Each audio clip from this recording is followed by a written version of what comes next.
دا دین د اجراګانو لاس ته ورغی داسې ویډیوګانې مو کتې چې اجراګان هم اوس د دین دعوت کوي. الله جل جلاله دې وخت کې موږ له ډېر لوی عظیم محنت راکړی د دعوت او د تبلیغ د دعوت او د تبلیغ دا کار د دعوت او د تبلیغ د محنت دا کار دا زموږ عزتمندو د تبلیغیانو کار نه دی، دا د علماو کار نه دی، دا د یوې طبقې د یوې فرقې کار نه دی. چا چې کلمه ویلې ده لا اله الا الله محمد رسول الله بس دغه تبلیغي دی.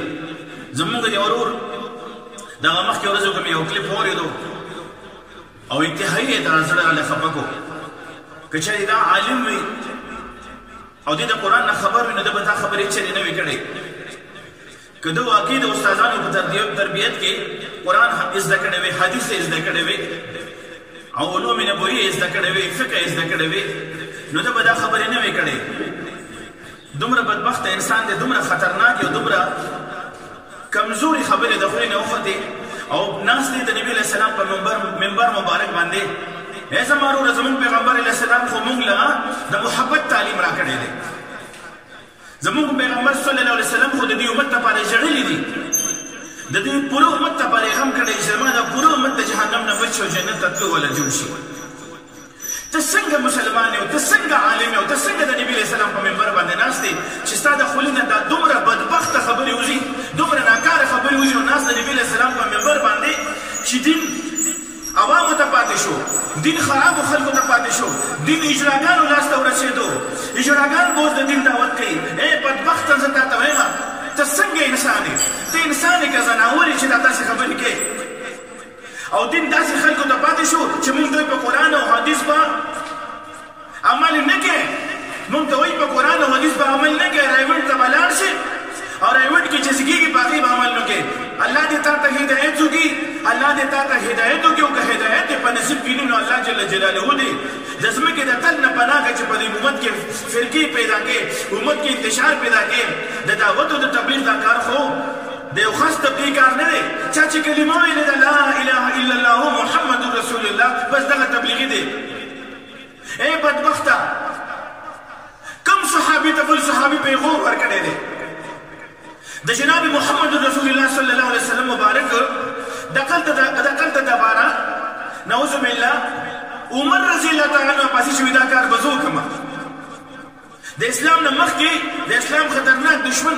او بیا چې الله جل جلاله ورته هدایت نصیب کړي نو نبی علیه السلام مبارک فرمایي مفهوم یې داسې دی که زما نه بعد نبي راتلی نو عمر به ای بدبخته کم صحابي بل صحابي له پیغور ورکړی دی چې تا خو به ژوندی لوڼه خوښولې؟ کم صحابي بل صحابي له پیغور ورکړی دی چې قتلونه دي کړي دي، ډاکې دي کړي دي یا زناګانې دي کړي دي؟ دا خو د اسلام نه مخکې خبرې وې. خو چې ستا غوندې انسانان موجود وي او ستا غوندې بدبخته موجود وي په دین کې انتشار پیدا کوي نو داسې به کېږي. که ژړا دی د ده په زړه کې خو کلمه ده د محمد رسول الله صلی الله علیه وسلم راوړل شوې دی، خو الله مني، دی رسول مني، دی قرآن مني، دی حدیث مني، دی په دین اسلام باندې دی، دی په دین محمد باندې دی، دی په ملت ابراهیمي باندې دی. ته څنګه وایې چې اجراګان به راځي او موږ ته به د دین دعوت راکوي، عوام به راځي او موږ ته به ودرېږي؟ او زما اختلاف د تبلیغیانو سره دی، زما دشمني د تبلیغیانو سره ده او د دغه جاهل سړي تبلیغ زه نه منم. نو دا کوم ځای کې راغلي دي چې د امت هر یو سړی به 100% قرآن یادوي؟ مطلب دا دی تا قرآن یاد کړی دی، تا حدیث یاد کړی نو ته جنتي، او چا چې قرآن نه دی یاد کړی حدیث یې نه یاد کړی دی به جهنم ته ځي. ای بدبخته ولې په امت کې انتشار پیدا کوي؟ دا تبلیغ خو چې چا کلمه ویلې ده لا اله الا الله محمد رسول الله بس دا تبلیغي ده که نه؟ ته ولې خلک د خیر د کارونه منې کوي؟ ومن احسن قولا ممن دعا الى الله. ای بدبخته دې تا ته نه دي ویلې وایي د هغه نه غوره، د هغه نه بهتره، د هغه نه ښکلې خبره د چا کېږي چې خلک الله طرف ته رابلي؟ امر بالمعروف او نهي عن المنکر دا د دې امت ته یو فرض ذمهداري ده، دا پوره امت ته یو امتي ذمهدار دی، دا ټول امت ته یو امتي ذمهدار دی. تپوس به کېږي او ته خلک منې کوې د دعوت او د تبلیغ د کار نه. نه نه نه داسې مه کوه زما وروره، داسې مه کوه. زه درته درخواست کوم، زه درته التجا کوم تا ته چې زه مخامخ ناست یم تبلیغ د جاهلانو خلکو لاس ته ورسېدو راتلل او باجي ته به ناستم دغه ناپوهه تبلیغیان مې راتلل چې قرآن یې نه ویلې حدیث یې نه ویلې او د میوزیک اکیډمۍ دګانې بجانې سټوډیوګانو ته به راتلل ما سره به د الله خبره کوله ما سره به د الله د نبي صلی الله علیه وسلم مبارک خبره کوله ما سره به د قبر او د آخرت خبره کوله نن دغه ته چې وایي ناپوهه جاهلان دي او اجراګان دي او ملسیان دي او باجه او تبلیغ والا دي او قاتلان دي او ډاکوان دي او زناګار او شرابیان د دې خلکو تبلیغ ته نه مني دا مسلمانان دي التائب من الذنب كمن لا ذنب له توبه کوونکی د ګناه نه داسې دی چې د سره د ګناه نه کړي دا د الله نبی صلی الله علیه وسلم مبارک فرمایي اے بدبخت ته دا حدیث نه دی اورېدلی دا د چا لپاره دی مه کوئ داسې د خدای نه ویرېږئ د لوی الله نه ویرېږئ د خدای د قهر او د غضب نه ویرېږئ دې امت کې انتشار مه پیدا کوئ امت مخکې نه پریشانه دی د خیر چالونه خورېږي زموږ کورونو ته خپل چالونه راورسول او ته لګېږې د نبي علیه السلام په منبر ناست دی او دا فتنه خوري دا تبلیغ والا بدوي دا تبلیغ د چا کار دی نبی علیہ السلام مبارک د دنیا نه تشریف وړی دی تر قیامته پورې بل نبی راتلو والی نشته او د نبی علیہ السلام د ختم نبوت په صدقه کې د دعوت دا کار د تبلیغ دا کار د دین دا کار د قرآن محنت د حدیثو محنت دا د دې امت ذمهداري ده نه صرف ستا ذمهداري نه ده ته ځان د دین ټیکهدار مه ګڼه ته ځان ته د دین ټیکهدار مه وایه چې ته چې نه دی او دا نور خلک په جهنم ته ځي دا د دغه دعوت او د تبلیغ مهرباني ده محنت دی د الله کرم نوازي ده دا الله پاک دا محنت سره راکړی دی چې زما غوندې یوګانې بچانې والی نن الحمدلله په دې سپینه ږیرې باندې د نبي علیه السلام وارث جوړېږي او تا ته لګیا دی مخاطب دی چې ای بدبخته داسې خبرې مه کوه دا د دغه تبلیغیانو محنت دی نن الحمدلله زما لوڼه عالمانې دي زما بچي عالمان دي او هغه ګانې بچانې والا چې خلکو ته به یې د ګانو درس ورکولو نن الحمدلله زه په دې خپله مدرسه کې ناست یم او د قرآن درس ورکوم د حدیثو درس ورکوم او د ناظري درس ورکوم د خیري درس ورکوم الحمدلله مه کوو داسې او که دا اجراګان دي دا د الله بندیان دي د نبي علیه السلام امتیان دي او نبي علیه السلام ټولو امت لپاره دعاګانې کړي دي دا یې نه دي ویلي چې د دپاره دعا کوم د دپاره نه کوم ستاسو په خدمت کې درخواست کوم هغه ملګرو ته چې په امت کې انتشار پیداوي امت کې فتنې خورئ راځئ چې یو شو زما عزتمندو چاته هم پته نشته چې یو ګیره خریلې به جنت ته ځي او که ګیرې پټکي وله به جنت ته ځي معامله خو د الله سره ده نیت المؤمن خیر من عمله ته چې په دې منبر باندې ناست نه دا الله ته پته ده تا ته هم پته نشته چې په کوم نیت باندې ناست ده خلکو د ځان نه ښه سړی دی جوړ کړی دی او د خلکو شاباسي یې اخلي او په امت کې دشمنۍ پیداوي زما عزتمندو زه هغه چا ته درخواست کوم هغه ملګري ته درخواست کوم چې وایي دا ټیک دی دا غلط دی زما عزتمندو دا دیوبند دا بریل دا اهل حدیث دا اشاعت و توحید دا د کوم ځای نه راغلي دي موږ ټول یو کلمې والے لا اله الا الله محمد رسول الله موږ یو الله منلو والے موږ یو نبی منلو والے نو زما عزتمندو بس راځئ چې موږ یو شو او څوک چې په کومه عقیده باندې دی د خپل عقیده کې پرېږده الله مني دا الله نبی مني قرآن مني حدیث مني ته ولې توړ پیدا کې زه ډېر معذرت سره دا درخواست کوم زمانه کې په دې خبرو کې څه غلطي شوي زما زړه ته دک ورسېدو ګانې بچانې والا موسیقاران ګلوکاران دا اجراګان زناکاران ګناهګاران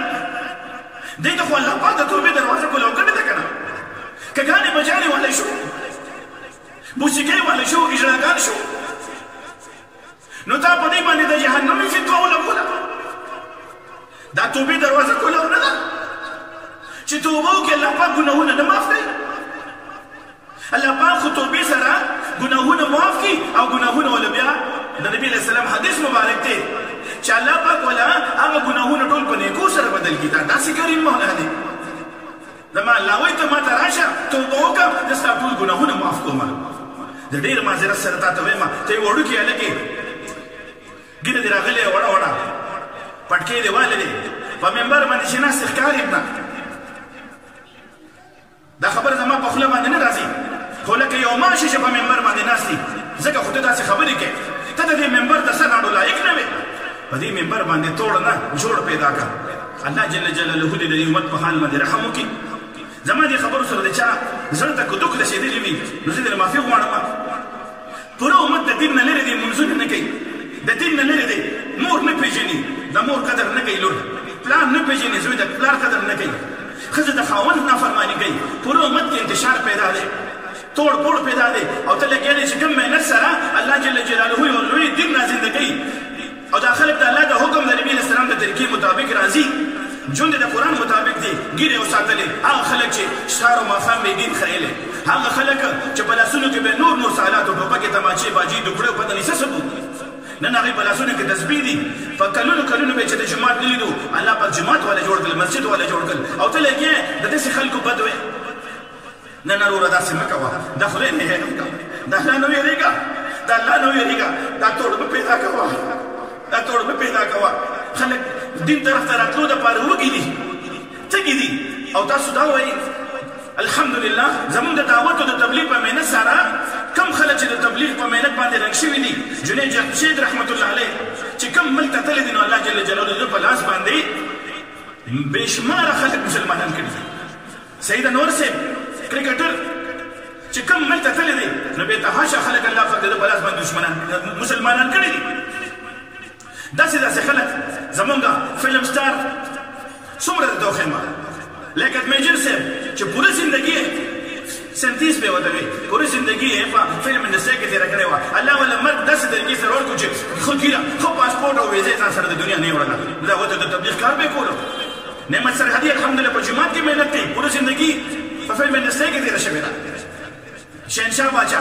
یو ګلوکار و زما ملګری و شاز خان یو ګلوکار و زما ملګری و څومره کسان شهزوال یو ګلوکار و زموږ ملګری و مسعود اختر زمونږ یو ګلوکار و اداکار زموږ ملګری و څومره درته وښیم نن الحمدلله د الله په لاره کې ګرځي بټ صاحب یو اداکار و څومره درته وښیم او ته وایې د تبلیغ ښه کار نه دی الله جل جلاله د دې امت په حال باندې رحم وکړي او څوک چې په دین کې توړ پیدا کوي او د خلکو په زړونو کې د نفرتونو اورونه بلوي رب کریم ته هغوی ته هدایت وکړي که هدایت په نصیب کې نه نو د ځمکې د تل نه پناه کړي چې ملک کې توړ نه پیدا کوي که زما دې خبرو سره د چا زړه ته ټوک رسېدلي وي ستاسو نور یې معافي ده نه غواړم واخر دعوانا ان الحمد لله رب العالمین د مولانا تاج اکبر صاحب ښکلي نعتونه او بیاناتو اورېدلو لپاره تاج اکبر نعت خوان یوټیوب چینل سبسکرایب کړئ او ویډیو د ثواب په نیت مخکې شیر کړئ. شکریہ.